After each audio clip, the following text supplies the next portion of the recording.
Ya, bien.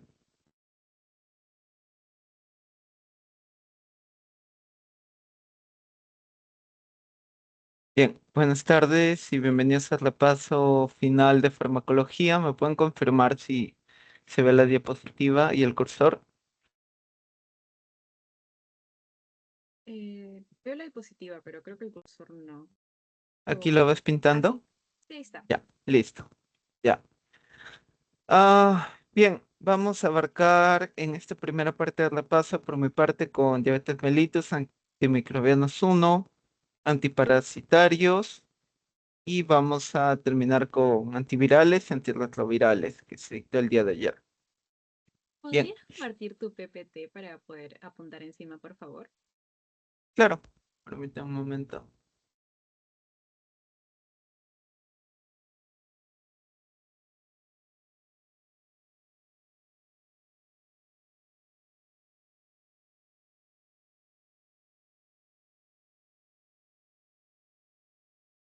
Les voy pasando de las dos primeras sesiones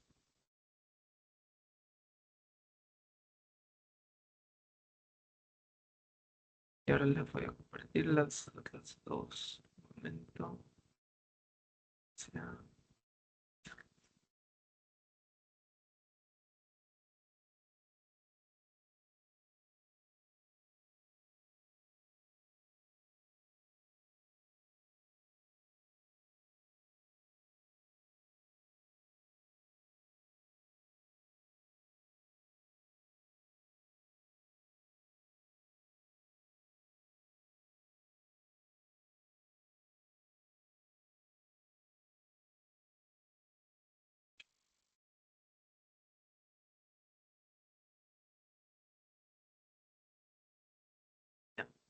Ahí lo tienen. Ahora sí.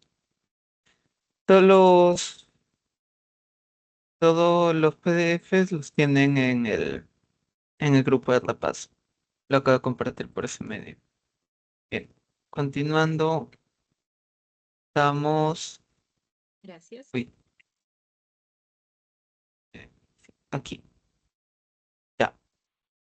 Entonces, nos vamos a saltar un poco la fisiopatología, y la fisiología, pero recuerden células beta, y lo que estamos buscando más que nada es que esta insulina, digamos, haya una secreción mayor.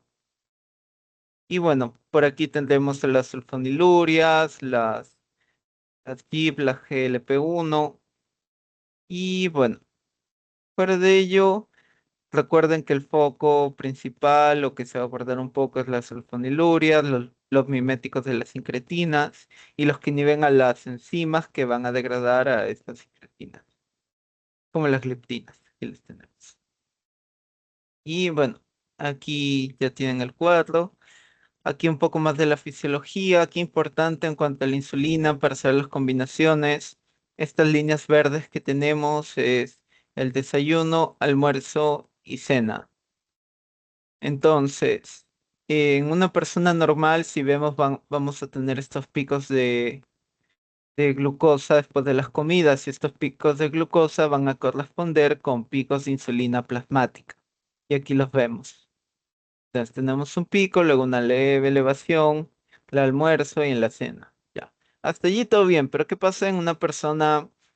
Recuerden, hay diabetes mellitus tipo uno y 2. Entonces, la uno la podemos asociar más a lo inmunológico.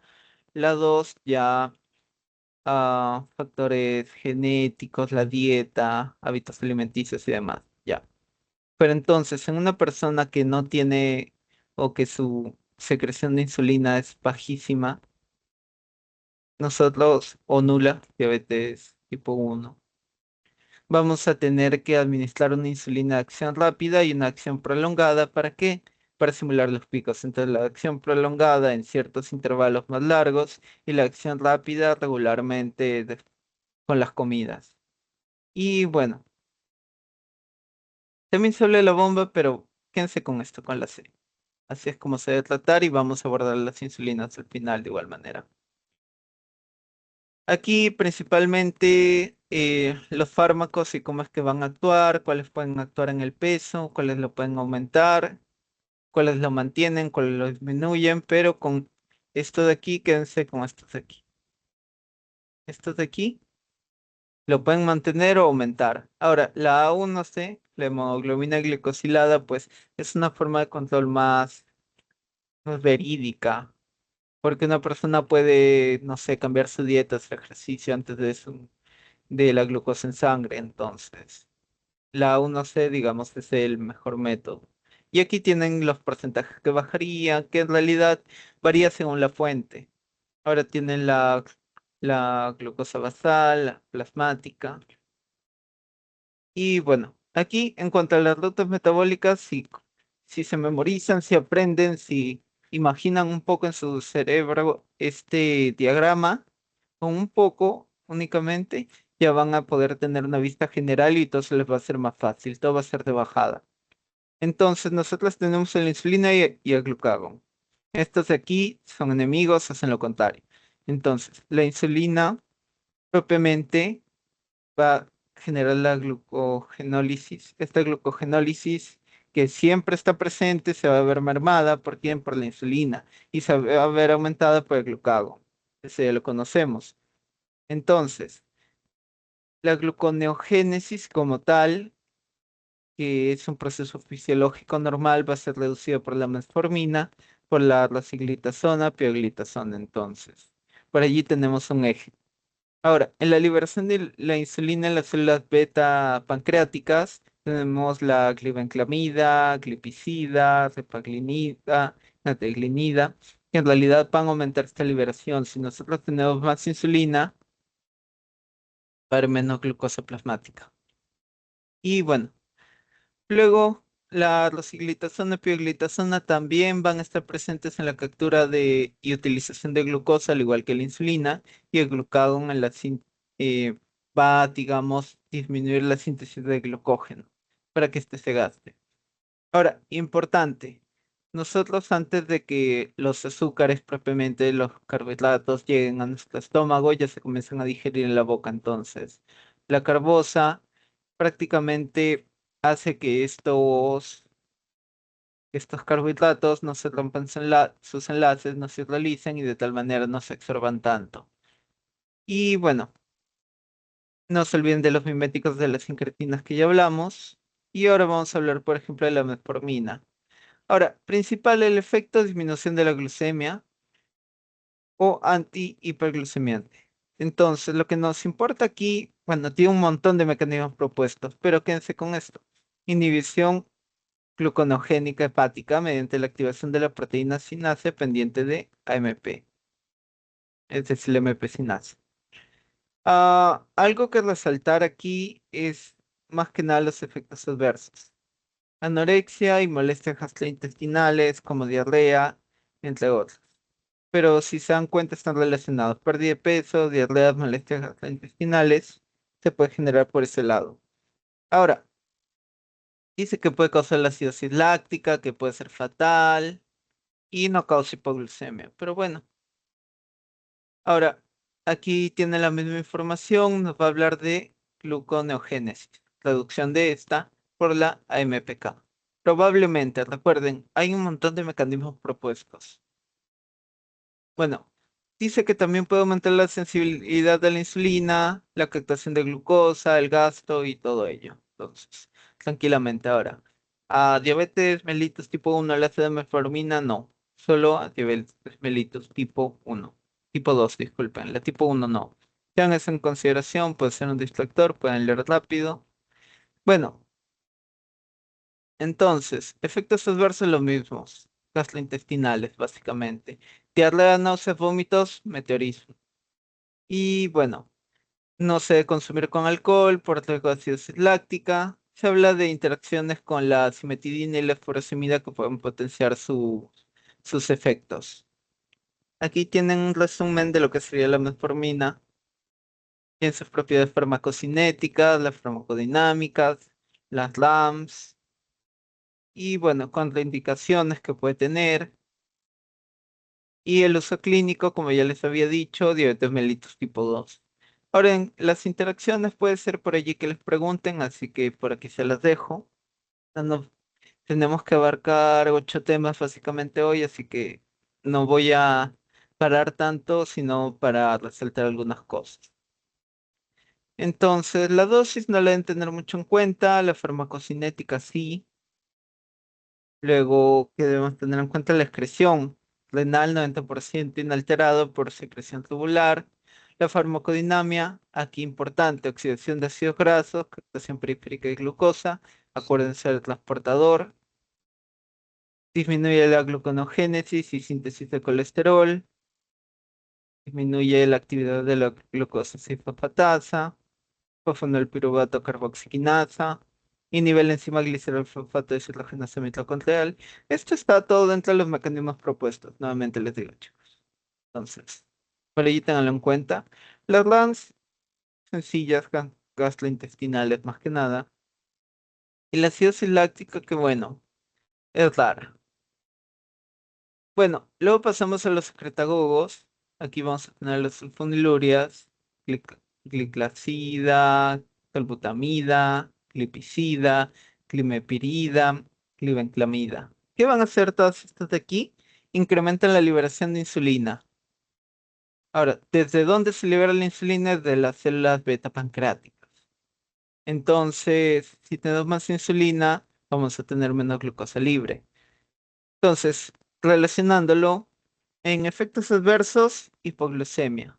¿Por qué? Porque aquí no estamos atacando, digamos, al uso de la glucosa ni nada parecido, sino que estamos yendo directamente a una secreción mayor de insulina. Más insulina va a bajar la glucosa, entonces hay que tener cuidado con eso. Bueno, ¿dónde va a actuar? El sector sulfoniluria, la unidad, una subunidad de los canales de potasio ATP. Entonces, básicamente estos canales se cierran. Si estos canales se cierran y nosotros sabemos que por gradiente el potasio intracelular sale hacia el extracelular, esta célula va a estar más positiva. Si está más positiva, es más excitable. O se ex- Entonces, como les decía, si tienen el umbral con tendencia a ser más positivo, la despolarización celular y la activación de los canales de calcio dependientes de voltaje va a ser más propicia, va a ser más fácil. Entonces, más calcio entra a la célula, mayor despolarización. ¿Y en qué acabamos? Exocitosis de la insulina. Bueno, algo más para asociarlo, pues aumento de peso, tal vez. Pero bueno, eso es todo en cuanto a las sulfonilurias, que es parte de los secretagogos. Ahora, dentro de los secretagogos también vamos a tener las meglitinidinas. Meglitidinas. Tenemos las que terminan en glinida. Aquí. Trepaglinide, nateglidine o natiglidina. Nateglinida. Como le quieran decir. Entonces, aquí que estamos buscando disminución de la glucemia. Entonces, vamos a aumentar nuevamente a nivel de las células pancreáticas. Entonces, actúan de manera similar, provocan el cierre de los canales de potasio, despolarización y demás. Bastante similares. Diabetes mellitus tipo 2. Recuerden, la mayoría de lo que vamos a hablar hoy es para diabetes mellitus tipo 2, porque buscamos aumentar la secreción de insulina, cosa que en los diabéticos tipo 1 no se puede hacer, ¿no? Y bueno, esto básicamente se dice que se puede usar para controlar la glicemia postprandial. Luego de eso, todos estos fármacos pueden ser asociados, pero hay que tener en Una cuenta los pregunta. efectos adversos. ¿Sí? Estos son para diabetes tipo 2 porque dijiste que diabetes uno era principalmente insulina, ¿verdad? Sí, es básicamente insulina, porque, bueno, la diabetes mellitus tipo 1 tiene dos clasificaciones, pero para ponerlo a grosso modo, cuando es una diabetes mellitus tipo 1, el páncreas es ineficiente y esta es la diabetes llamada de inicio temprano. ¿Por qué? Porque normalmente un niño viaja a una zona endémica de, de alguna enfermedad vírica, por así decirlo, y va a recibir alguna picadura o algo parecido, o se va a infectar de algo. Pongámoslo así, se va a infectar de algo, y entonces el cuerpo va a reconocer estos antígenos extraños y luego los va a encontrar en el páncreas de forma similar. Entonces, el páncreas no tiene nada, pero el propio sistema inmune ataca el páncreas a una edad temprana. Entonces, básicamente estas personas son las que ven que se inyectan insulina todo el tiempo después de comer. O digamos, tienen esta combinación de en la mañana, luego después de comer y todo ello. Pero para diabetes mellitus tipo 2 sí hay una secreción de insulina. Son, digamos, caracterizando a la persona que tenga diabetes, son estas personas que no controlan su dieta y que ya generaron una resistencia a esta. Entonces, lo que se busca es aumentar, digamos, farmacológicamente, porque no solo farmacológicamente, lo que se busca es aumentar la secreción de insulina. Entonces, más si la insulina está aquí y la glicemia está aquí, nosotros aumentamos la insulina y la glicemia va a ir bajando, porque no, una alta glicemia produce daños. Ahora, este es un eje de la terapia, porque el estilo de vida, digamos, aporta bastante. ¿Eso responde a tu pregunta? Sí, gracias. Ya. Entonces, ¿podemos combinarlo con otros fármacos? Sí. Y bueno, metabolismo hepático. Entonces, en una persona que tenga insuficiencia renal, esto digamos que es seguro. Efectos adversos, la hipoglicemia que se habla, pero bueno, cuando se asocia con otros fármacos, sí hay que tener en cuenta la dosis y demás. Y aquí tienen el resumen de las sulfonilurias y no sulfonilurias. Aquí tienen lo que les importa básicamente, cuál tiene mejor perfil de seguridad, cuál da mayor riesgo cardiovascular, cuáles tienen mejor perfil de seguridad y la afinidad que tienen a SUR1 o SUR2. Bueno, como les decía, algo importante por aquí, ya les había explicado cómo es que funcionan a nivel de esto, pero importante, SUR1 está a nivel de las células beta, SUR2 en tejido cardiovascular, entonces, por ahí hay que tener cuidado. Si algo no es selectivo, pues puede afectar tejido cardíaco. Y normalmente, ustedes que llevan fisiopatología y están viendo otros cursos también, saben que regularmente una persona puede tener síndrome metabólico, puede ser cardiópata, hipertenso, puede tener la diabetes, entonces son comorbilidades que están asociadas muy frecuentemente. Y bueno, contraindicaciones. Aquí, importante, diabetes mellitus tipo 1, embarazo y lactancia, insuficiencia hepático-renal. Esto es variable, depende de la fuente. Cetoacidosis diabética y el uso con gemfibrosilo es de tener cuidado. Aquí, igual, contraindicaciones, diabetes mellitus tipo 1, embarazo, lactancia, entre otros. Y bueno, las interacciones principalmente para las sulfonilurias dan en cuenta el fluconazol, la rifampicina, el etanol, como se había mencionado, sulfonamidas. Ahora, ¿por qué es importante saber si interactúan con proteínas plasmáticas como recordatorio? Si un fármaco desplaza a otro de las proteínas, significa que va a haber más fármaco libre. Entonces, si hay más sulfonilurias libres, va a haber más riesgo de hipoglicemia. Y bueno. Luego pasamos a las tiazolidinadionas, principalmente la pioglitazona, es de la que se va a hablar más. Aquí lo tienen. Es un antihiperglicemiante de este grupo farmacológico. Acuérdense aquí, receptor gamma activados por el proliferador de peroxisomas, PPAR gamma, en el tejido adiposo, esquelético y el hígado. Entonces, en sencillas palabras, actuando a nivel de estos receptores que se va a aumentar el GLUT4. Vamos a tener expresado el GLUT4, el músculo y tejido adiposo. Y supresión hepática de la glucosa. Entonces, el hígado deja de hacer glucosa, hay más GLUT4 libre, entonces disminuimos la glicemia, básicamente. Efectos adversos, edema, aumento de volumen plasmático, aumento el riesgo de insuficiencia cardíaca. Todo esto está relacionado porque una persona que pueda tener factores de riesgo para insuficiencia cardíaca o ya la tenga, lo que llamaríamos una insuficiencia cardíaca congestiva como tal, por acumulación de volúmenes. Si hay edema y aumenta el volumen plasmático, se puede compensar esta insuficiencia cardíaca. Y bueno, aquí en cuanto al resumen, Aquí tienen, digamos que la ruta metabólica mejor explicada. En músculo, GLUT4, en adipocitos, más lipogénesis, captación de triglicéridos y menor lipólisis. Luego, el metabolismo hepático. En el hígado, ¿qué va a ser? Mayor captación de glucosa, menor síntesis de glucosa, menor estatosis hepática y va a ayudar a mejorar el perfil lipídico. Vamos a tener más HDL y menor tamaño y densidad de las LDL, menores triglicéridos.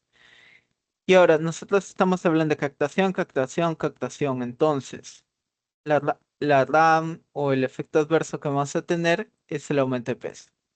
Aumento de peso, los edemas, aquí está explicado más a detalle. Luego vamos a tener fracturas, cáncer de vejiga, que también se mencionan, pero principalmente quédense con el aumento de peso.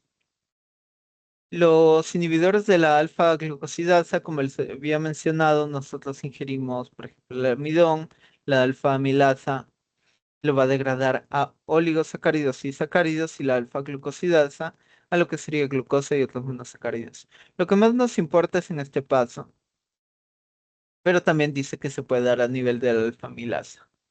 Entonces, retardo de la absorción intestinal de glúcidos. Si recuerdan en la clase, estuvieron o lo vieron.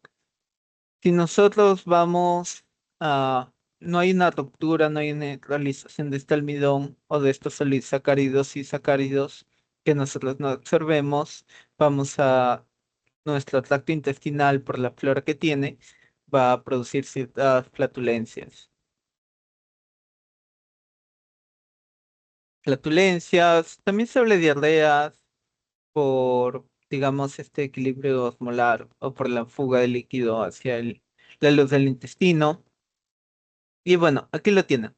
Alfa glucosidasa intestinal y la alfa amilasa pancreática. Entonces, si se dan cuenta, el azúcar que o los carbohidratos que están ingresando al cuerpo son los mismos, pero al no estar hidrolizados, al no estar cortados en sus unidades monosacáridos, no los vamos a absorber. Entonces, esto va a reducir la glicemia básicamente. Ahora, la glucosidasa y la amilasa que hacen degradan los almidones, los sacáridos y demás. Esto es de bioquímica básicamente. Molestias gastrointestinales como flatulencias y diarreas son los efectos adversos. Aquí tienen más de lo mismo. Entonces, la glicemia postprandial y la hemoglobina glicosilada aún no sé qué son los objetivos reales, ¿no? Ahora, ¿cómo se toma esta? En el primer bocado de las comidas, básicamente. Algo que debamos saber es que aumenta la biodisponibilidad oral de metformina y reduce la absorción del hierro. Luego pasamos a los inhibidores de SGLT2, los que terminan en flocina, glifosina, por así decirlo, con Z o con C, como lo quieran ver. ¿Qué hacen estos dos? Bueno, nos vamos a gráfico. Tenemos aquí en este segmento el transportador de sodio-glucosa. Entonces, si se dan cuenta de la orina, vamos a absorber lo que sería el sodio, la glucosa, por medio de este transportador. Entonces, si se inhibe este transportador, aumenta la excreción urinaria de glucosa, que si recuerdan, tiene un umbral, se puede, normalmente se absorbe la mayoría, el 100%, pero al inhibir este transportador, que también existe el uno, pero aquí solo hablamos del 2, vamos a reducir eso. Entonces, ¿excreción urinaria de qué? De glucosa. Fuera de ello, am, si la glucosa se está yendo por la orina, entonces vamos a tener una diuresis osmótica y excreción de sales, porque también es de sodio. Entonces, una persona con riesgo cardiovascular y una persona diabética se pueden beneficiar de esto y por eso es que sale a colación o es tan importante este de aquí.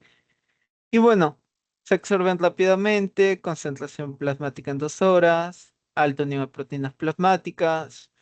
Algo que resaltar aquí, esto de aquí. Importante aumento de infecciones del tracto urinario y fúngicas, porque si se dan cuenta, esto se le nota la glucosa y todo el sodio. Candidiasis vaginal, balanitis también. Y bueno, También que puede producir cetoacidosis diabética, pérdida de líquido, fracturas, insuficiencia renal aguda y amputación de miembros inferiores. Entonces, por allí hay que tomarlo con pinzas, pero recuerden, esto de aquí, le pongo un triangulito, esto de aquí es lo que más nos importa a todos nosotros. Básicamente diuresis osmótica y excreción de sales. Para los GLP-1, ¿qué es esto de aquí? Péptido similar al glucagón tipo 1. Entonces, estos son agonistas de básicamente de esta secreción. Pero, ¿qué hace? Esto es secretado por las células L que abundan en el ilion, colon y otras partes. Entonces, cuando nosotros comemos, se está liberando el GIP y el GLP-1. Entonces, ustedes dirán, glucagon-like peptide. Entonces, ¿qué hace? Bueno, digamos que es lo contrario. Estimula de forma inmediata la secreción de insulina. Entonces, el glucagon-like peptide lo que va a hacer es aumentar la secreción de insulina, contrario a lo que hace el glucagon, que es, digamos, el lado contrario de la moneda de la insulina. Y bueno, antes que la glucosa y otros productos de la digestión hayan sido absorbidos y alcancen las células de los islotes de la vía de la vena porta. Pero, ¿cuál es su efecto? Incrementa la secreción de insulina. Y bueno, supresión de la secreción de glucagón y un vaciamiento gástrico más lento. Entonces, para el uso clínico, nuevamente diabetes mellitus tipo 2. Ahora, efectos adversos, náuseas y diarrea, por ejemplo, pancreatitis aguda, rápida pérdida de peso, hipoglucemia. Entonces hay que tener cuidado con esto. Algo más que resaltar aquí, te pueden preguntar nombres, estas tablitas de teoría. Nos habla de la biodisponibilidad, la unión a proteínas plasmáticas, la excreción. Por ahí les diría que podrían revisar la excreción, am, estructura química, más o menos por allí les pueden preguntar, pero con que se acuerden que dos de ellos, hexenatida y lixisenatida, son sintéticos, suficiente. Y bueno, la excreción en cuanto a la proteólisis endógena. Pero si se dan cuenta, aquí pueden relacionar hexenatida y lixisenatida son diferentes. Y bueno, la unión a proteínas plasmáticas también. Aquí tienen un patrón. Entonces, si se aprenden estos dos o les dan una ojeada, el resto sale solo. Luego, ya casi acabando, tenemos los inhibidores de la DPP4. Entonces, ¿qué es la DPP4? Es lo que sería la dipeptidil peptidasa 4, aquí la tienen. Ahora, ¿qué pasa con la DPP4? Básicamente, esta de aquí va a degradar a las incretinas endógenas que son GLP-1 y GIP. Entonces, puedes aumentar análogos de la GLP-1 o puedes, digamos, inhibir esta enzima. Entonces, ¿qué vamos a tener? Básicamente, una mayor secreción de insulina, que es lo que se busca, pero los efectos adversos pueden ser insuficiencia cardíaca, hepatopatías, alteraciones gastrointestinales, pancreatitis, y se especula que puede producir tumores y demás, pero bueno, con que se queden con que aumenta la secreción de insulina es suficiente. Y aquí tienen una tablita de todos los fármacos que son de este grupo y los metabolismos que pueden tener. Nuevamente, cuidado en el metabolismo y en la excreción, que hay que tenerlas en cuenta. Insulinas. Aquí tienen una tabla de clasificación de las insulinas. Aquí nuevamente resalto. Esta tabla las pone de acción rápida, acción corta, acción intermedia y acción prolongada. Para su teoría, digamos, hasta donde me enseñaron a mí, se manejaba como corta y larga. Entonces, en la larga incluían a la NPH, por ejemplo. Bueno, aquí, por ejemplo, la regular, que era acción corta, la incluían en corta a todas. aquí tienen básicamente cómo se manejan, las combinaciones que se pueden dar, como les había mencionado. Y bueno, un poco del fenómeno del alba y el Samoyi y los efectos adversos como la hipoglicemia y la hipodistrofia.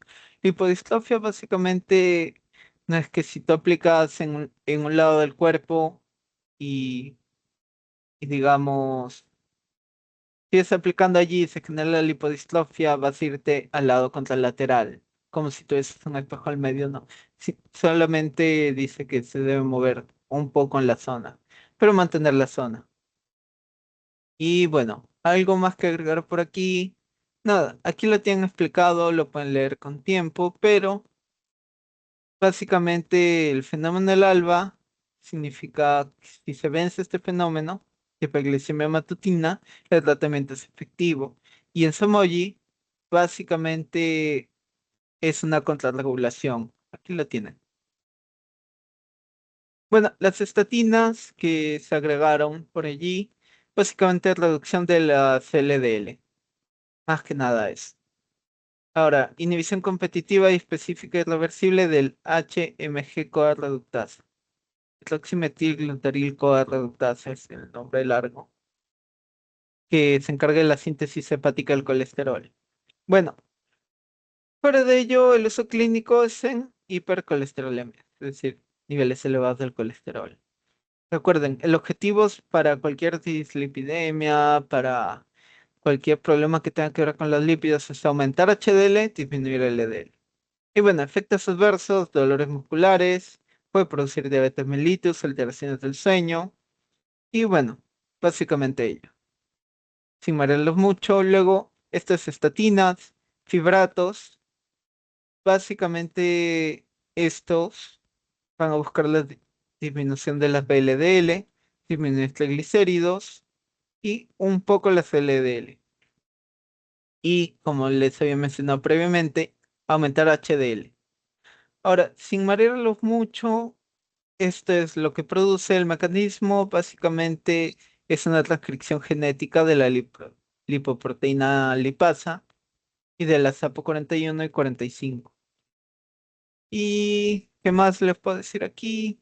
Uso clínico y hiperlipidemia mixta, no se olviden de esto, fibratos, hiperlipidemia mixta y las alteraciones que pueden ser del tracto gastrointestinal, cutáneas y incremento, se dice, se asocia un incremento moderado de los cálculos biliares, entre otras cosas. Y bueno, estas preguntas ya nos las saltamos y nos vamos al siguiente tema.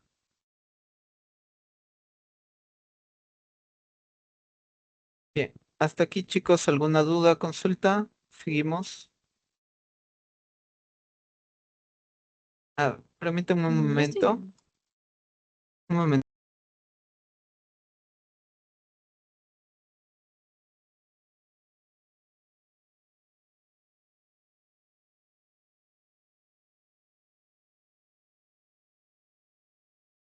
Ya.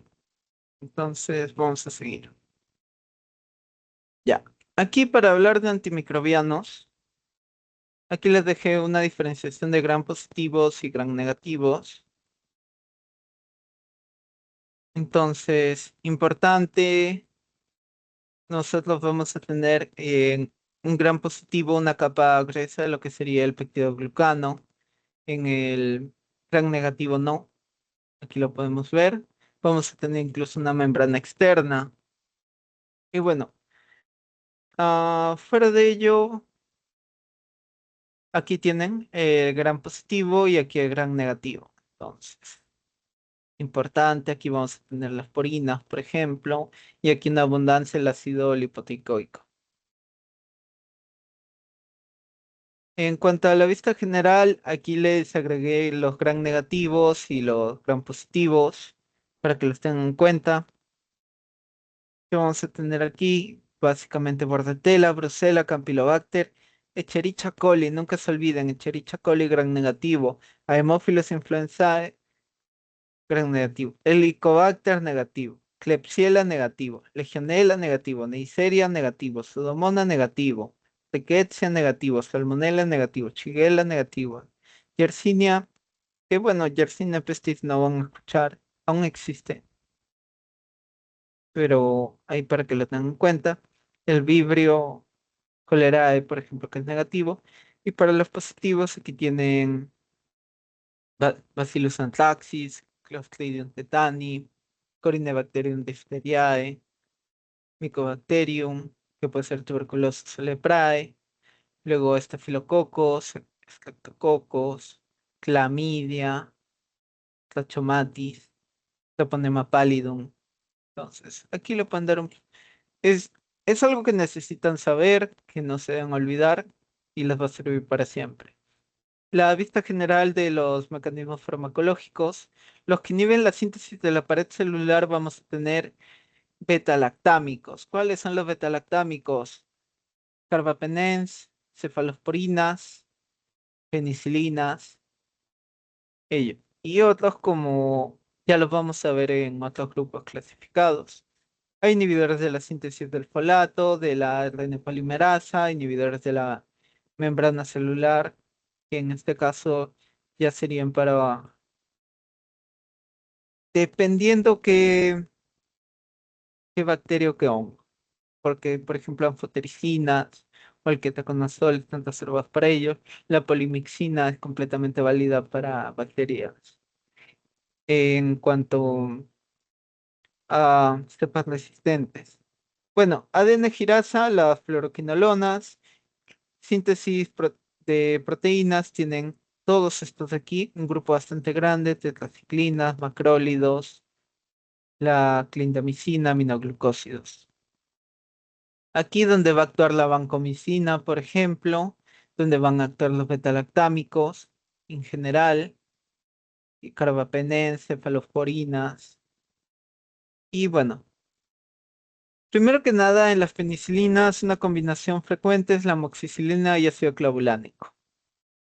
Aquí vamos a tener una clasificación de las penicilinas que puede ser sensibles a beta-lactamasas, resistentes, de amplio espectro y antiseudomonas.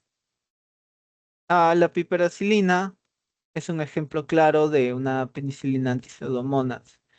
Amplio espectro, amoxicilina, beta-lactamasas, pero también hay otras clasificaciones, espectro reducido, resistentes a la penicilasa, de amplio espectro.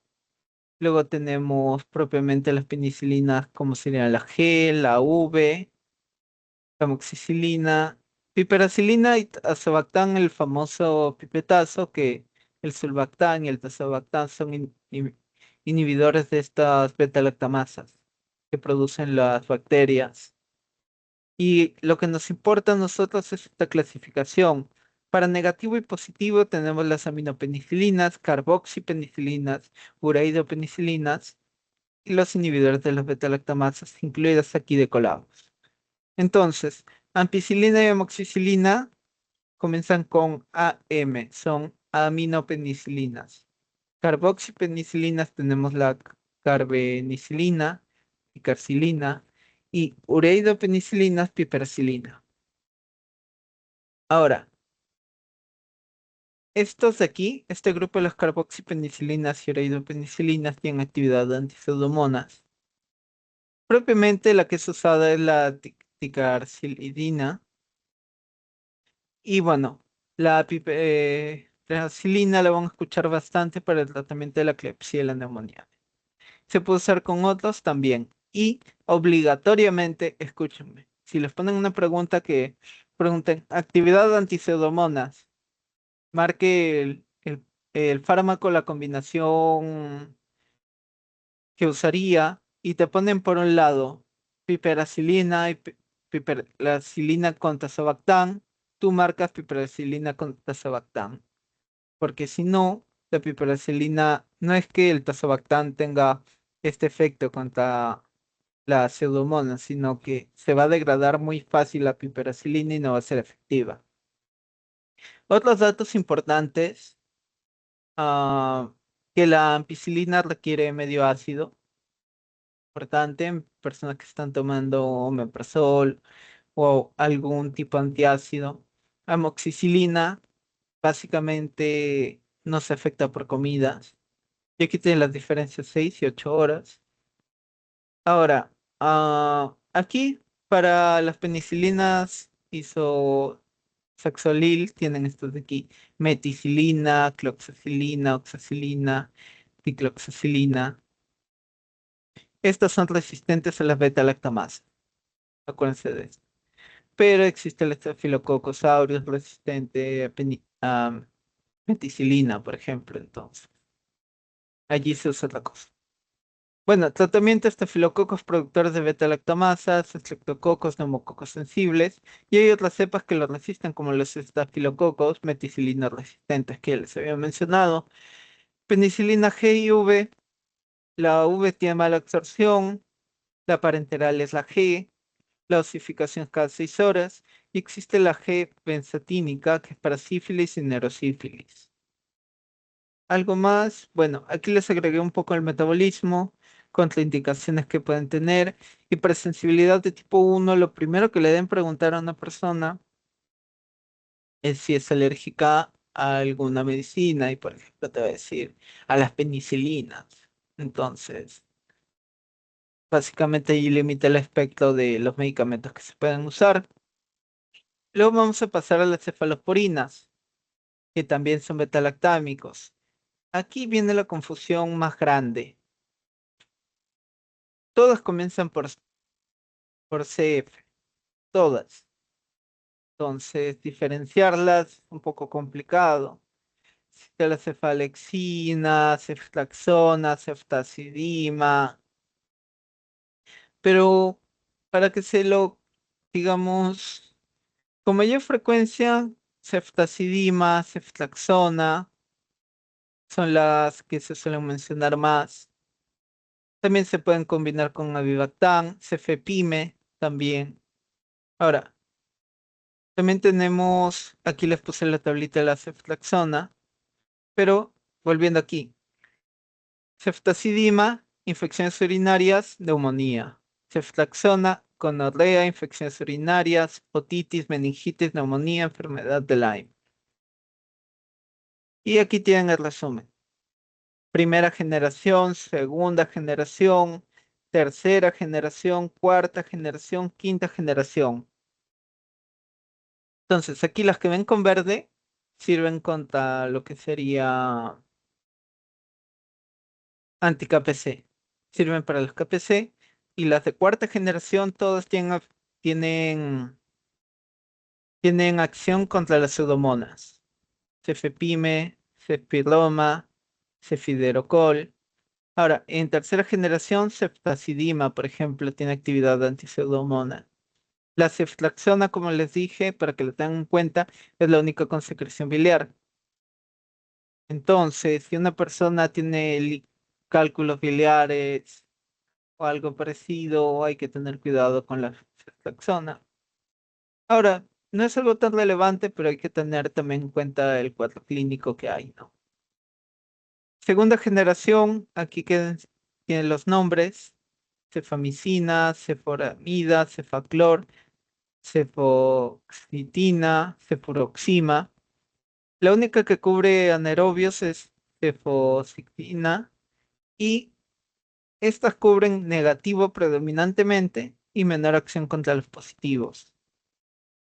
La tercera generación, básicamente contra los negativos. Cuarta, pseudomonas. Y la primera, gran positivos: neumococos, estreptococos, estafilococos.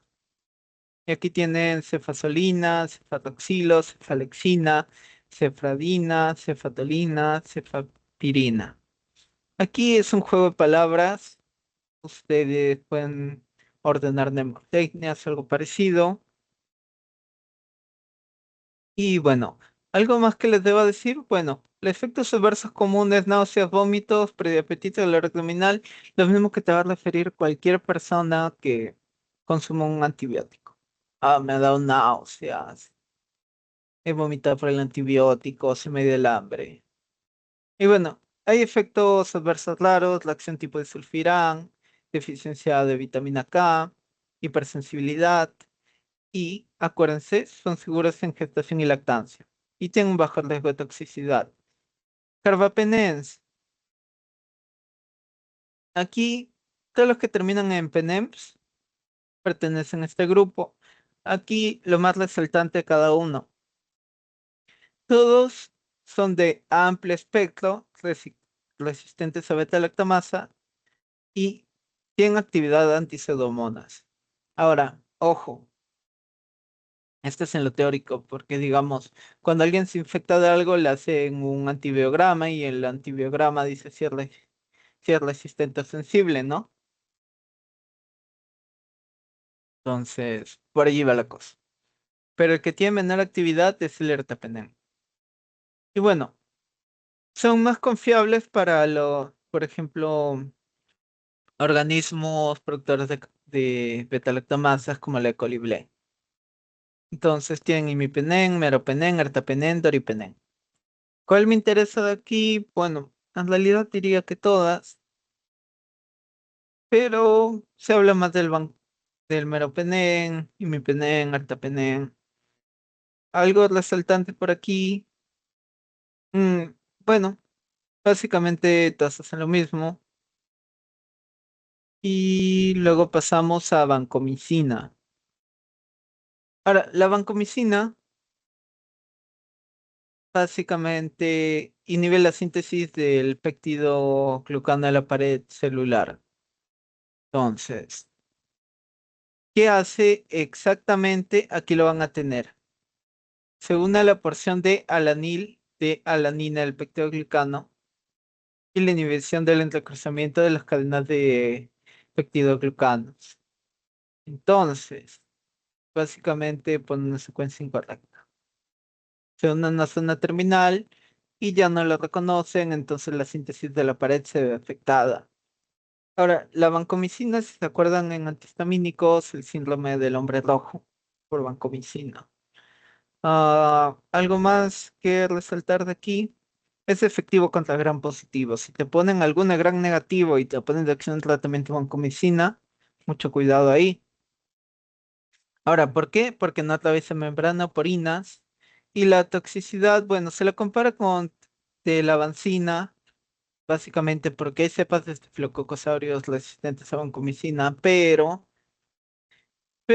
céntrense en la vancomicina. Y aquí les doy un ejemplo.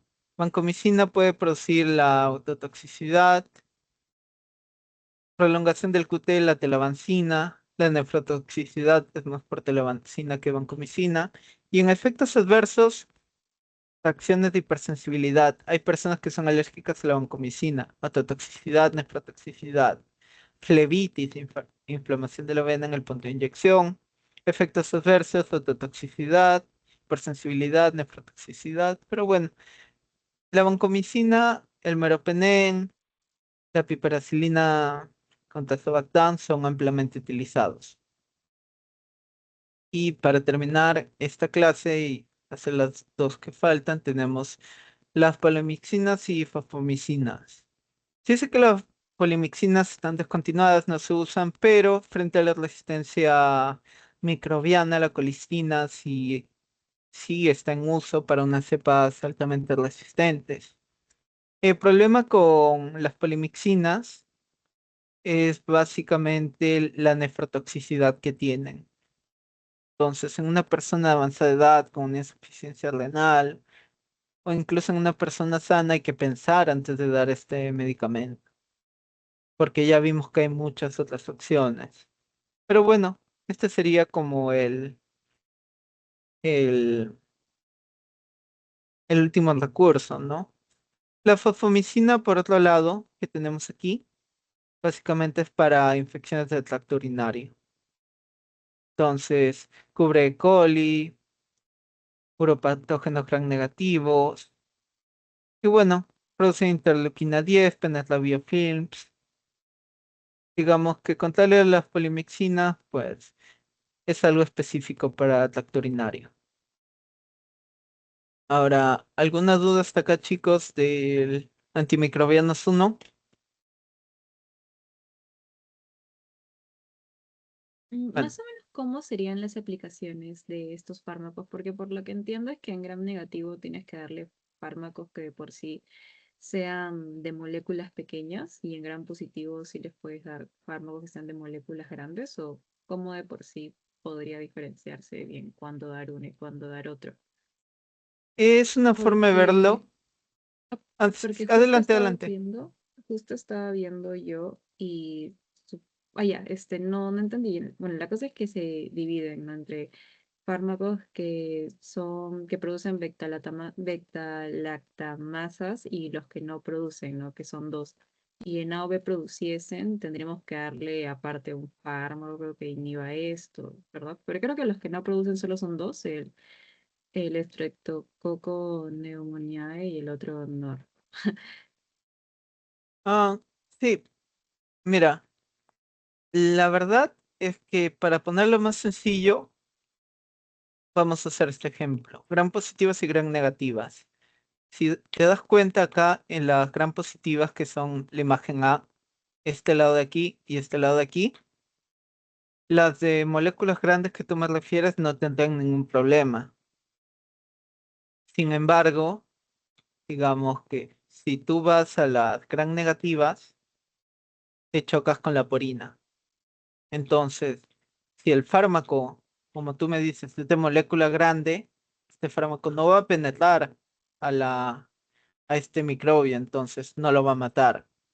No, no va a producir propiamente esta interacción en la membrana. Entonces, lo que se busca, como tú bien has explicado, es que las gram positivas, no importa si son molécula grande o pequeña, o las gram negativas, ya sean únicamente molécula pequeña. Entonces, aquí la aplicación yo te diría que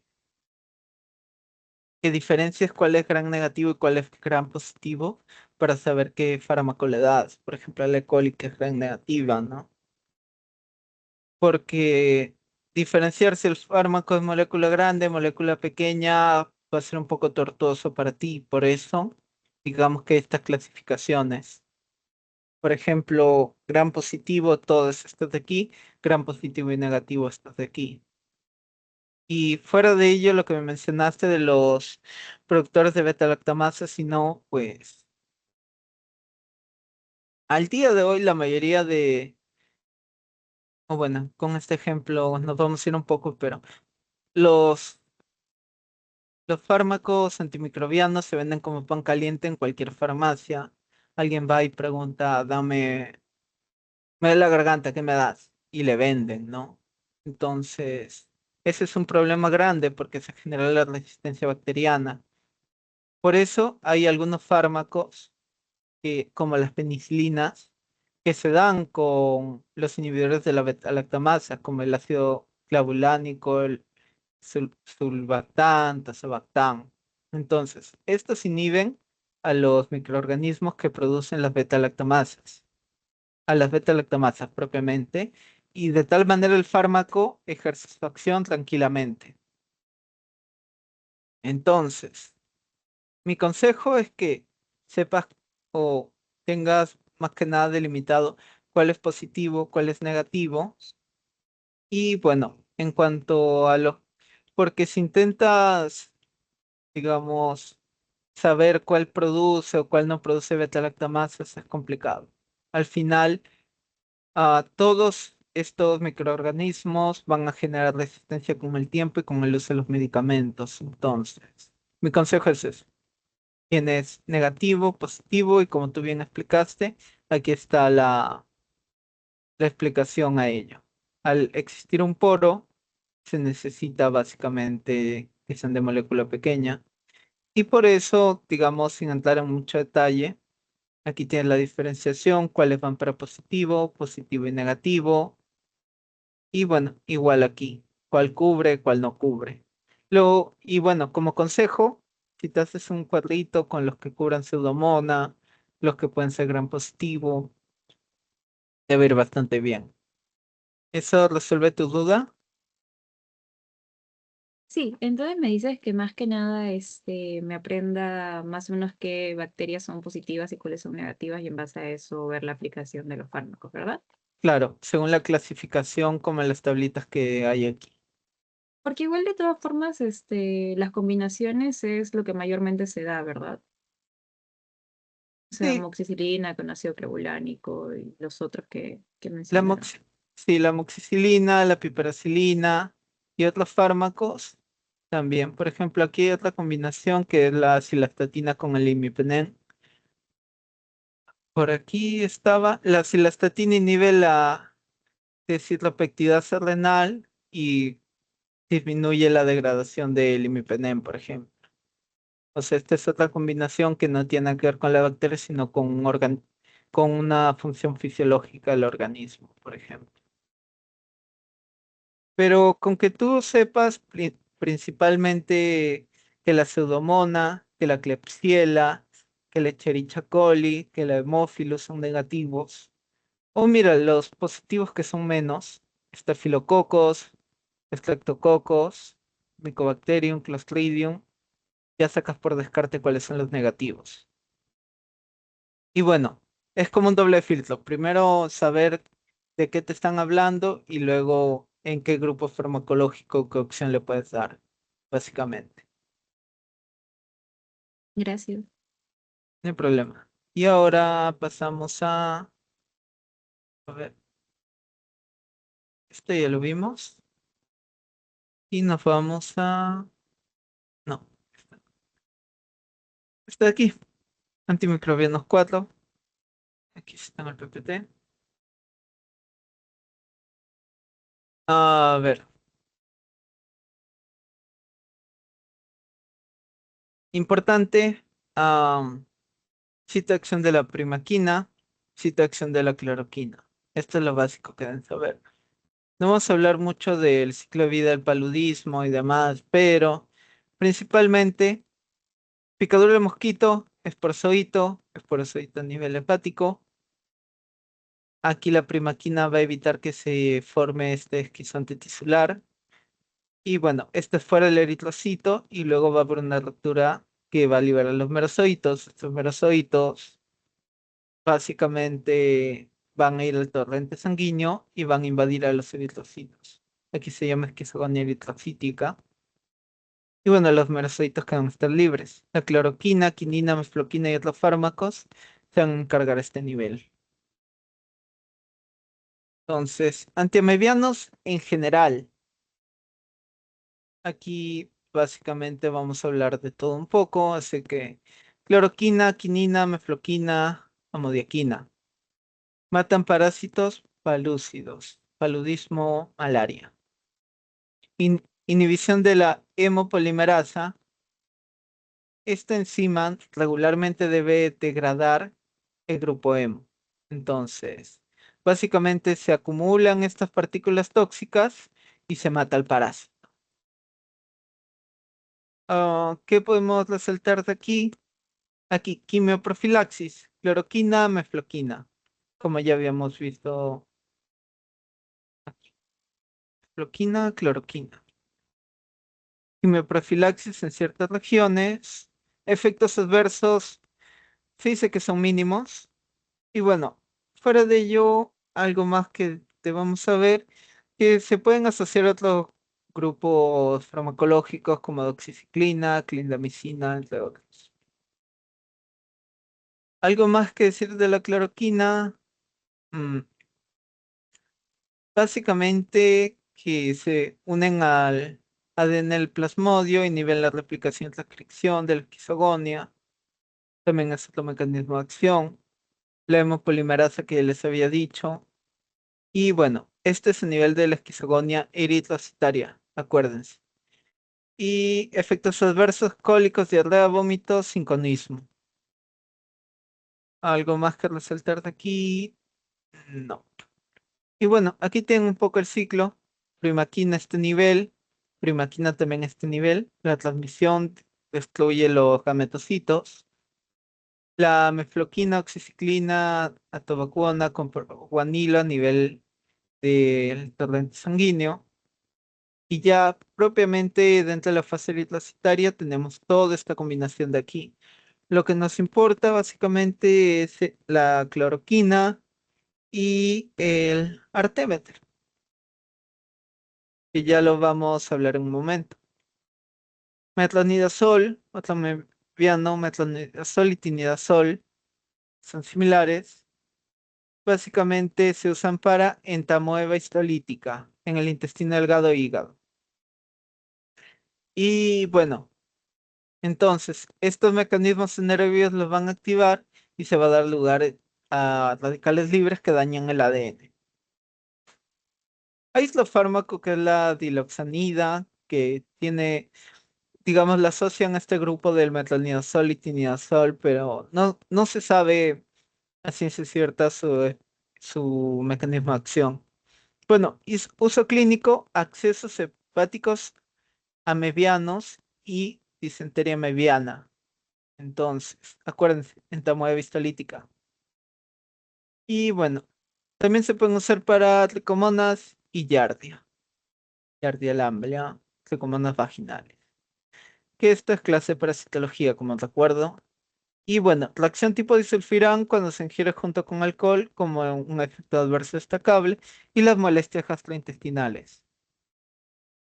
Aquí que nos puede decir, se reduce por esta enzima de aquí, piruvato, ferredoxina, óxido reductasa, radicales libres nitrosos y básicamente lisan o son amibicidas propiamente.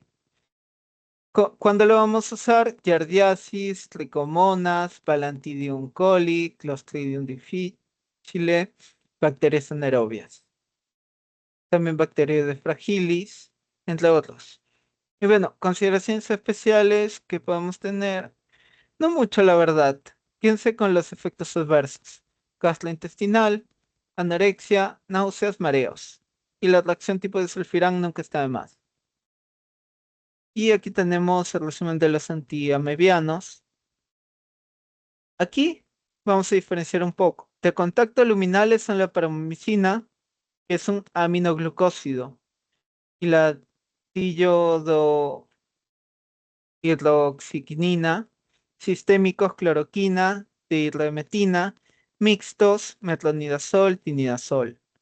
Entonces, aquí, para que no se olviden, mixtos van a ser sistémicos y de contacto. Los sistémicos únicamente son sistémicos y de contacto luminales tenemos estos de aquí. Entonces, aminoglucósido 30S. No se olviden de esto. Matan quistes. Luminal mata quistes. Entonces, si mata quistes, ¿para qué se evita reinfecciones? Ahora, para la diodohidroxiquinina, trofosoditos intraluminales y quistes. En la gestante, estos van a ser teóricamente seguros, este no. Luego la cloroquina mata trofosforitos, la dihidroemetina, síntesis de proteínas mata trofosforitos. Los mixtos básicamente van a tener acción de ambos. Y algo que resaltar, el síndrome cetaldeido, que es hipotensión, rubor, cefalea, dolor en el pecho, entre otros. Y algo más, algo más, algo más. Bueno, acuérdense que para el metronidazol se requiere la enzima reductora de la entomoeba histolítica, por ejemplo. Antimaláricos como tal, vamos a tener la primaquina, mata hipnozoitos en el hígado, también mata gametocitos. ¿Se acuerdan que estaba aquí? La primaquina, tanto antes del hígado como en el hígado. Y mecanismo de acción no se conoce ciencia cierta. Cura radical de la infección de Plasmodium vivax se vale. Eliminación en la fase exericítica. Entonces, primaquina antes de la fase eritrocítica, es decir, exeritrocítica. Se administra con cloroquina para tratar episodios agudos que va a causar alteraciones gastrointestinales, metemoglobinemia y puede provocar anemia hemolítica, pero solo es en caso de la persona tenga un déficit de la G6PD, la glucosa sin fosfato deshidrogenasa. La cloroquina y similares, que ya lo habíamos visto un poco, inhibición de la hemopolimerasa, moléculas tóxicas del grupo hemo, se acumulan y matan al parásito. Y bueno, aquí ya la habíamos revisado. Artemisina, artemeter, artesunato. ¿Estas qué van a hacer? Básicamente, estos compuestos lo que hacen es dañar proteínas y membrana de los parásitos. El uso clínico, acción esquizonticida, frente a falciparum y otras formas, pero efectos adversos con mucho cuidado, bloqueo cardíaco transitorio, fiebre y neutropenia. Aquí tiene lo mismo, cefalea, marea, anorexia, fiebre, artralgia, debilidad, entre otros. Y algo que agregar aquí, inhiben la síntesis de ácidos nucleicos, proteínas, e impiden la esquizogonia eritrocitaria. ¿Algo más? Pues no, es con lo que se deben quedar de este. Luego de proguanilo y pirimetamina, inhibición del folato. Ahora, un fármaco que afecta digamos, o está interactuando en el metabolismo o en la vía metabólica del folato, pues no es lo más óptimo para una embarazada. Mecanismo de acción, inhibición de la dihidrofolato reductasa, el parásito pelus. Que afecta al parásito no significa que no afecte al ser humano, a las células del ser humano. Así que atentos allí. Ah, bueno, la pirimetamina básicamente se asocia con la sulfadoxina que ya les había dicho. Esta enzima la dihidro... Esta aquí no se lo necesita memorizar, pero acuérdense que la enzima que va a inhibir es una enzima que cataliza un paso anterior a la síntesis del timidilato, que es parte de la síntesis del folato. El uso clínico, básicamente paludismo. Efectos adversos, aquí lo tienen, supresión de la médula ósea. Todas se administran juntos. Y aquí tienen el resumen. Contra los gametocitos y hipnozoitos, primaquina. Y el resto lo sacan por descarte. ¿Cuál les va a servir? Primaquina. Contra la forma eritrocítica, todas las ninas o quinas, o los derivados de la artemisina, la sulfodaxina, pero aquí ya los tienen por grupo. Los inhibidores de la dihidrofolato reductasa, aquí los tienen, sulfodaxina, proguanilo, pirimetamina. Luego la mefloquina, la artemisina, cómo van a actuar, las quininas, primaquina, y bueno, aquí tienen básicamente las indicaciones, si sí o si no en el embarazo. Aquí rotundamente no. Cloroquina se dice que sí, mefloquina también. Y importante, aquí genes de resistencia. Por allí les pueden preguntar. No sé si se hacen una mnemotecnia o algo parecido, sería una pregunta de gran dificultad porque básicamente son muy similares estos de aquí. Y bueno, ya les había hablado de la deficiencia del G6PD. La primaquina puede inducir el CYP1A2. Y bueno, más que nada eso. Y los efectos adversos que ya habíamos hablado. Y bueno, los dejo con esto que sería la profilaxis, la tabacona más probonilo, doxiciclina o mefloquina, la cloroquina y la hidroxicloroquina en zonas endémicas en resistencia, sulfadoxina, pirimetamina y atobacuona, malaria estacional en África. Y las vacunas, que bueno, las vacunas son una cosa en papel, otra cosa en la realidad de los sistemas de salud. Y esto aquí, siempre viene una pregunta de esto. ¿Qué van a usar para qué cosa, no? Albendazol. Albendazol, tenia, equinococo, ascaris. Y bueno, también uncinarias. Allí ya tienen una manera de memorizarlo un poco. Luego, praziquantel puede ser utilizado en Teniasolium, albendazol equinococcus, Ascaris albendazol, Enterobius vermicularis, desde Graham, que es para diagnosticarlo.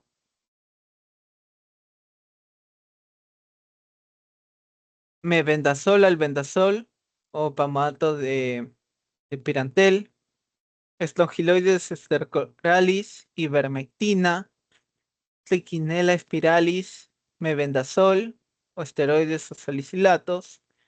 Ya hablamos de las oncinarias, albendazol o mebendazol, las filarias, ivermectina o carbamicina, sí.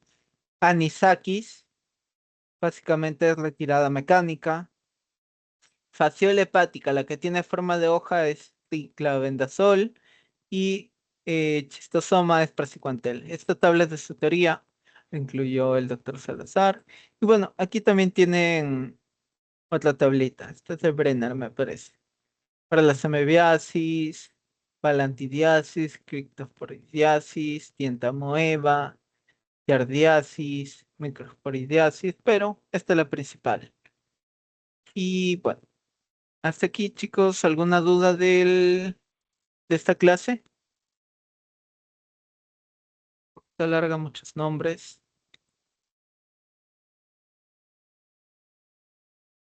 ¿Ninguna, Ya chicos? estoy bien, Fred. Ya estoy bien. Ya. No, claro. Gracias. Gracias. Entonces vamos a pasar a la última que se dio ayer. A ver, aquí tenemos básicamente los virus y su clasificación.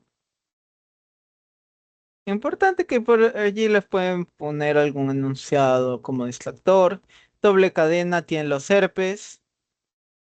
Luego los coronavirus, picornavirus, togavirus, que están relacionados con las familias del A y del C, son una cadena.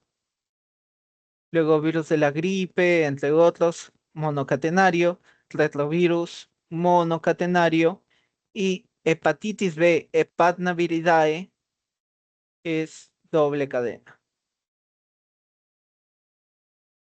Aquí tienen, como sería el ciclo de infección de lo que serían los virus. En este caso nos ponen de ejemplo al VIH, por así decirlo. Tenemos las glucoproteínas de superficie, las integrasas, transcriptasa reversa, proteasas, la nucleocápside.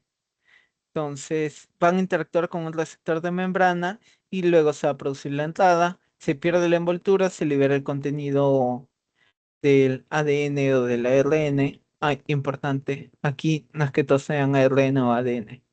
Hepatnaviridad es ADN, virus del herpes es ADN y el resto mayoritariamente son ARN y pueden ser sentido positivo o negativo. Bueno, aquí básicamente transcriptasa inversa sintetiza ADN bicatenario. Entonces, de lo que nosotros teníamos aquí un ARN, vamos a tener ADN bicatenario que se va a ser traslocado al núcleo. Una vez en el núcleo, por la integrasa, se va a transcribir este provirus aquí, se va a unir y puede dar los productos ARN vírico genómico, ARN mensajero dogma de la biología molecular, proteínas. Se va a traducir a proteínas. Entonces, luego se va a ensamblar un nuevo virus y estos viriones van a infectar. Aquí, ¿qué me importa? ¿Qué nos importa? Primero, para el caso del VIH, nosotros podemos interactuar en el paso 1 a nivel de receptores. En el paso 2 a nivel de la fusión. En el paso 4 a nivel de la transcriptasa, a nivel de la integrasa, a nivel de la traducción de proteínas y a nivel de lo que sería la proteasa, para que este virus no sea maduro o no madure, disculpen, no madure y no sea liberado. Y bueno, aquí lo pueden ver resumido. Sitio de acción de la enfuvirtida y el maraviroc, sitio de los inhibidores de la transcriptasa inversa, de taltegravir, en cuanto a la integrasa, de los de la proteasa aquí. Y bueno, aquí tienen otros diagramas, lo mismo que les había dicho, inhibidores de la fusión vírica, antagonistas de receptores de quimiosinas, inhibidores de la transcriptasa reversa o inversa, inhibidores de la integrasa vírica, inhibidores de la proteasa e inhibidores de la maduración, inhibidores de la liberación. Ahora, esto depende del virus. ¿Por qué? Enfuvirtida para el VIH, palivizumab para el sincitial respiratorio, o celtamivir y zanamivir para la influenza, el virus de la gripe, saquinavir, VIH, interferón para el virus de la hepatitis B y C, el aciclovir para el virus del herpes, sidobudina, nevirapina para el VIH. Y bueno, aquí tienen un poco de los fármacos que se pueden usar. Hepatitis B, principalmente, herpes, gripe y citomegalovirus debe estar en su cabeza. Primero, citomegalovirus, ganciclovir y valganciclovir. Hepatitis B tiene una infinidad, de hecho comparte algunos con el VIH. Y bueno, hepatitis C no le diría que se mareen mucho con esto, salvo con los interferones, alfa y alfa pegilado. Herpes, aciclovir, fanciclovir o penciclovir, palaciclovir. Y bueno, principalmente esto. Aciclovir, inhibidor del ADN polimerasa en nucleótidos. Entonces, aciclovir trifosfato, aquí importante, aciclovir trifosfato, porcinasas víricas. Entonces, al incorporarse este aciclovir y trifosfato, se incorpora y se genera una terminación de la cadena. Si se acuerdan de biología, sí, en algunos casos cuando se toma una secuencia incorrecta o algo parecido, se deja transcribir. Bueno, el virus del herpes, como ustedes ya conocen, puede ser simple, zóster, el simple puede ser genital, labial, encefalitis, y es bastante común. El zóster puede ser propiamente la varicela o el zóster era la culebrilla o esta lesión que se generaba en un dermatoma que primero no dolía y cuando se curaba sí dolía. Y bueno, entonces, ahora, ojo, estos virus del herpes no tienen una cura propiamente, entonces lo que se da es tratamiento. Cuando una persona sufre una gran cantidad de estrés o su sistema inmune se, ¿cómo lo diría? Se deprime un poco o algo parecido. Es que vuelven a aparecer estas lesiones, porque estos virus no lesionan en primera instancia, sino que se alojan en los nervios y se reactivan. Tienen una latencia, entonces. Para este recordatorio, mareos, diarreas, náuseas, nefrotoxicidad. Ahora, ojo que también depende de la vía administrada, porque si tú tienes una erupción aquí, te pones tu crema tópica de ciclovir, te va a dar nefrotoxicidad necesariamente, pues no, ¿verdad? Luego, ganciclovir. Este es ganciclovir trifosfato nuevamente, trifosfato. Inhibe la ADN polimerasa. El valganciclovir es un profármaco del ganciclovir. Y bueno, citomegalovirus. Ganciclovir, citomegalovirus en inmunodeprimidos y trasplantados. Y gel tópico para la queratitis herpética. Y bueno, efectos adversos, disminuye la agudeza visual, neutropenia, trombocitopenia.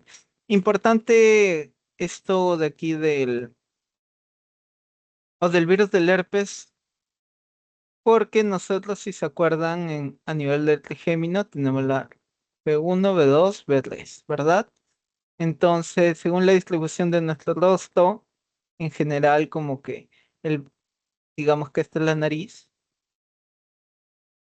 No, disculpe. El, aquí tenemos la nariz y el B1 viene hasta aquí. El B2 cubre esta zona, el B3 esta zona. Entonces, según la distribución puede haber una reactivación del herpes. Entonces, si se acuerdan, el B1, a pesar de que, digamos, este nervio, la inervación es mixta, tanto motora como sensitiva, el B1 puede afectar a nivel de las ramas oftálmicas. en cuanto a la sensibilidad, como recordatorio. Aquí tienen cómo es que ese proceso, ciclovir trifosfato, básicamente por la ADN polimerasa vírica, a un ácido desoxirribonucleico que va a terminar la cadena. Tercero, oseltamivir. Oseltamivir, zanamivir, inhibidores de la neuroaminidasa. Entonces, neuroaminidasa en los virus de la gripe o influenza A y B. Entonces, no hay liberación ni diseminación de partículas víricas. Efectos adversos, efectos respiratorios y digestivos poco frecuentes. También se dice que reducen la replicación vírica, pero esto es primordialmente por esto. Encima inhiben la neuraminidasa y de tal manera los virus no se liberan ni infectan a las células. Se puede usar como profilaxis pero bueno, fuera de ello el zanamivir, acuérdense que es intranasal, por ejemplo en la vía de administración. Algo más que agregar, pues puede causar alteraciones gastrointestinales, cefaleas, mareas, síntomas cutáneos y en algunos casos, algo más que decir de aquí, no, eso es lo principal. Principalmente una glucoproteína de los viriones va a ser, digamos que, metabolizada por esta neuroaminidasa vírica para convertirse en glucoproteínas sin este residuo ácido siálico para que estén maduras. Luego tenemos la ribavirina. Básicamente este es un análogo de guanosina. Se convierte en ribavirina monofosfato. Entonces, un fosfato, acuérdense. Y luego va a pasar a ser trifosfatos. Y luego se va a unir, inhibiendo la síntesis de ácidos nucleicos y proteínas víricas. Tratamiento para virus sincitial respiratorio, el BSR, hepatitis C crónica y fiebres hemorrágicas víricas, que no vamos a ver mucho porque son fiebre láser, principalmente y otras. Vía inhalatoria, infección por virus sincitial respiratorio, y si son otras infecciones ya es por lo que sería vía oral o intravenosa, los efectos adversos, anemia, hipotensión, parada cardíaca. Ahora, importante, si la persona está en tratamiento con sidobudina para el VIH, por ejemplo, puede, puede básicamente antagonizarla. ¿Y qué más? Aquí tienen hepatitis infecciosas, la ribavirina, guanosina trifosfato, peginterferón, proce, previr y telaprevir, pero aquí quédense con el interferón, que básicamente es el peginterferón alfa, lo que va a hacer es aumentar las defensas, es decir, un inmunomodulador. Inhibe síntesis proteica del ARN, destrucción de los virus y demás. Y la ribavirina ya la habíamos hablado. Y aquí tienen el resumen. Esto es para todos los virus no VIH.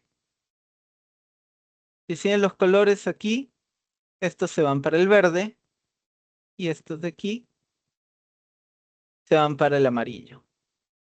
Ya habíamos hablado de qué hace cada uno de ellos. Y bueno, algo a destacar, básicamente no mucho. Aquí hablar de la mantadina. Si te preguntan antiviral contra el virus de la influenza que tiene efecto agonista dopaminérgico, es amantadina. Se puede usar en Parkinson y Huntington. Pero bueno, si quieres acción antiviral únicamente la rimantadina A. Inhibe la proteína M2 del virus, por ejemplo.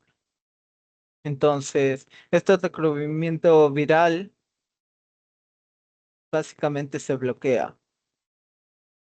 Y por eso no hay, digamos, la liberación de este contenido de ácidos nucleicos. Zanamivir y oseltamivir, neuroaminidasa. Para el oseltamivir, este es el que impide la diseminación prioritaria al tracto respiratorio. Y bueno, algo más que agregar por este lado, no. Ahí tienen un par de datos importantes. Hepatitis, básicamente se puede usar entecavir, lamivudina, tenofovir, que también pueden ser usados para el VIH.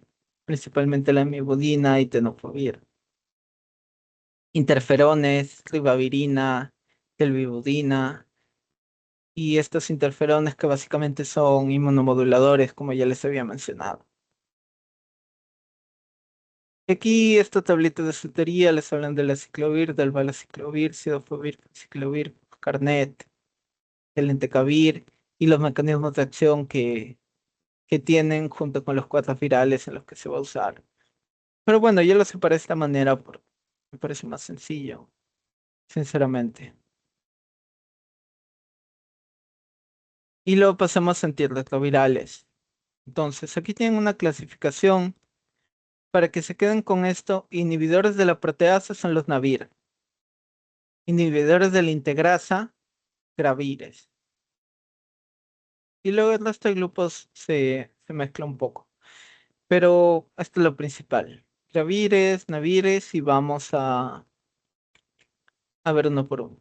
Antes, el tenofovir, que está en la línea media entre hepatitis y VIH. Inhibidor nucleosídico de la transcriptasa inversa. Sí, el virus de la hepatitis B también lo tiene. Tenofovir disoproxilo fumarato. Este es el profármaco, este es el fármaco. Se convierte en tenofovir difosfato, entonces. Este es 2-fosfato. Se incorpora al ADN vírico y provoca la terminación de la cadena. Si te preguntan por un antiviral, antirretroviral, cuya forma es difosfato, es el tenofovir. Tratamiento inicial de la elección por VIH en combinación con otros fármacos. Y bueno, efectos adversos, erupción cutánea, diarrea, cefalea, debilidad, náuseas, acidosis láctica, hepatitis, síndrome de reconstitución inmunitaria, entre otros. Sidobudina, antirretroviral, inhibidor nucleosídico. Hasta aquí estamos hablando de nucleosídicos. A partir de aquí ya son no nucleosídicos. Bueno, sidobudina trifosfato. Se incorpora el ADN, provoca la terminación de la cadena. Efectos adversos, anemia. Y puede existir la resistencia por medio del gen de la transcriptasa reversa. Fuera de ello, la concentración en líquido cefalorraquídeo es del 65%, es decir, atraviesa la barrera encefálica, llega al líquido cefalorraquídeo. Se usa para frenar la enfermedad. Los objetivos para el tratamiento del VIH es aumentar el recuento de CD4 y reducir la carga viral, por si les preguntan. Bueno, efectos adversos, discrasias sanguíneas, alteraciones gastrointestinales, miopatía, exantema, fiebre, síndrome tipo gripal. Y aquí tienen básicamente cómo es que actúa. Y bueno, como les dije, resistencia, que aparece con facilidad. Este fármaco está asociado a otros antirretrovirales, de hecho se dan 3 o 4 fármacos en terapia. No nucleosídicos, básicamente aquí tenemos a lo que sería Favirenz y nevirapina. Se unen a la transcriptasa inversa vírica y la desnaturalizan.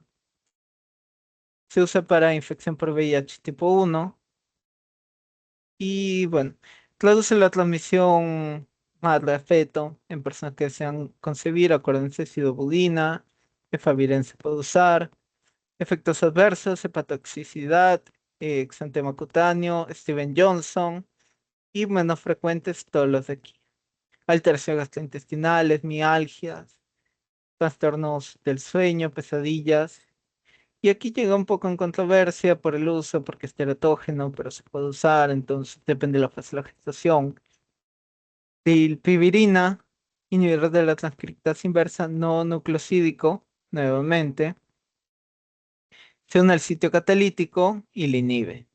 Tratamiento por el VIH, pero ojo, ojo, rilpivirina es para tratamiento refractario, es decir, habitualmente en personas que no toleran o no responden a los fármacos de primera línea, es decir, no le funciona el anterior por efectos adversos intolerables o porque no hay efecto real, se usa esto.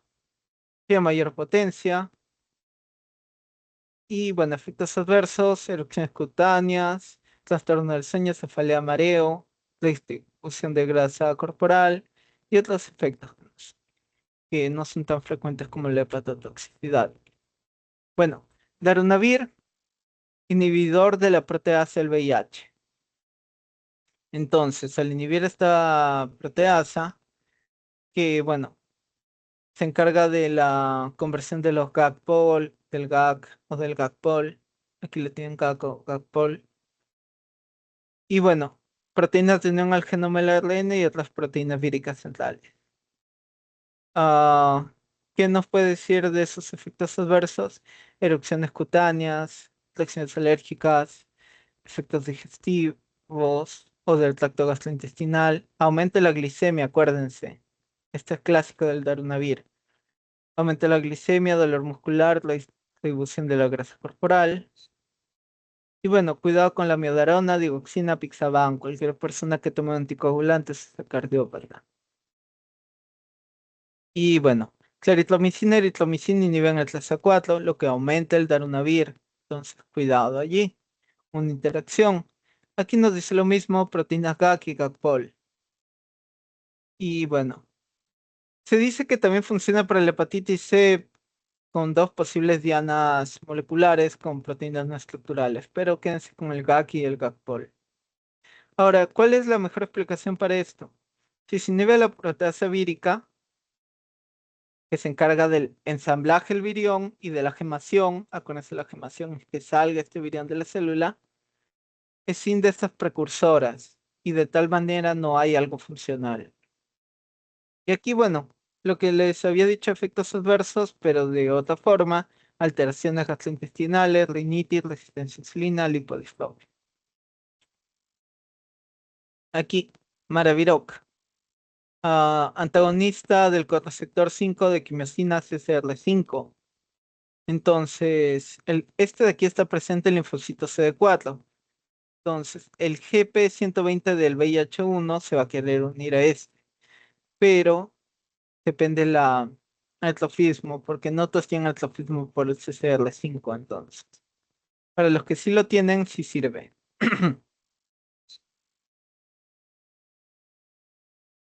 Ahora, ah, básicamente no funciona en CXCR4, como les había dicho, solo CCR5, y efectos adversos, tos, fiebre, infecciones respiratorias, erupción cutánea, síntomas musculares del abdominal, hepatotoxicidad, entre otros. Ahora, se dice que tiene un efecto sinérgico con enfuvirtida. Y aquí tenemos la enfuvirtida. GP41 del VIH inhibiendo la fusión del linfocito CD4 impide la entrada del VIH. Y el Maraviroc, como ya les había explicado. Y bueno, antes de pasar a la tabla final, tenemos a Raltegravir. ¿Se acuerdan? Raltegravir integrasa. Inhibidor de la transferencia de cadenas de la integrasa. Entonces, fijación de cadenas divalentes en el núcleo catalítico. Ese es su mecanismo de acción. Entonces, no entre el ADN del VIH al huésped. Ahora, esto se usa en todo porque sirve para cepas naturales y multiresistentes. Es de elección inicial y se combina con tenofovir o con tricitabina o lamivudina. Consideraciones especiales. Aquí está el objetivo primordial del tratamiento para el VIH. Reducir la carga viral y aumentar el recuento de CD4.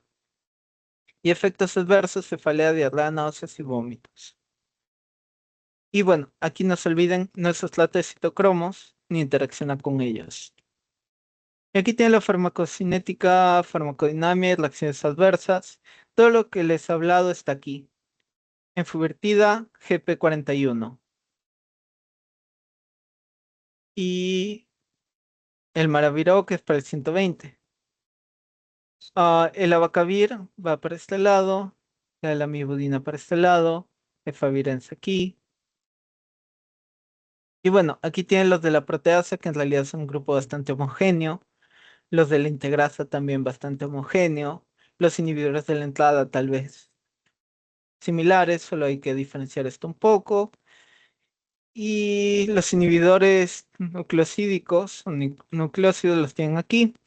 El abacavir es análogo de guanosina, la lamivudina es citosina, se puede usar para hepatitis B, y las reacciones adversas que ya les había mencionado. Y bueno, con esto ya serían los 4 temas a mi cargo. Si tienen alguna consulta o duda de este tema o de los anteriores explicados hoy en esta pequeña maratón de farmacología, estoy al pendiente para responder sus dudas. ¿Alguna duda, consulta que tengan? Mm, Habías dicho que habían dos fármacos que se podían usar en embarazo. Creo que era el sidobudina y el efavirenz, pero principalmente se debería usar el sidobudina, ¿verdad? De preferencia, lo que se menciona es sidobudina, lamivudina. El efavirenz hay que tomarlo un poco con pinzas. Que se tiene porque se dice que es teratógeno. Entonces, digamos, si una persona está pensando en concebir, tiene el VIH y todo ello, pues no le darías el efavirenz de entrada, ¿no? Se tendrá que ver el periodo de gestación o la terapia, que es algo bastante complicado para nosotros analizar en este punto. Con que te quedes en la fudinas es suficiente. Y bueno, las Yes. instrucciones de tu teoría a las que se refieran. ¿Alguien más, chicos? ¿Alguna duda o consulta? Bien, vamos a dejar de compartir un momento y vamos a parar la grabación.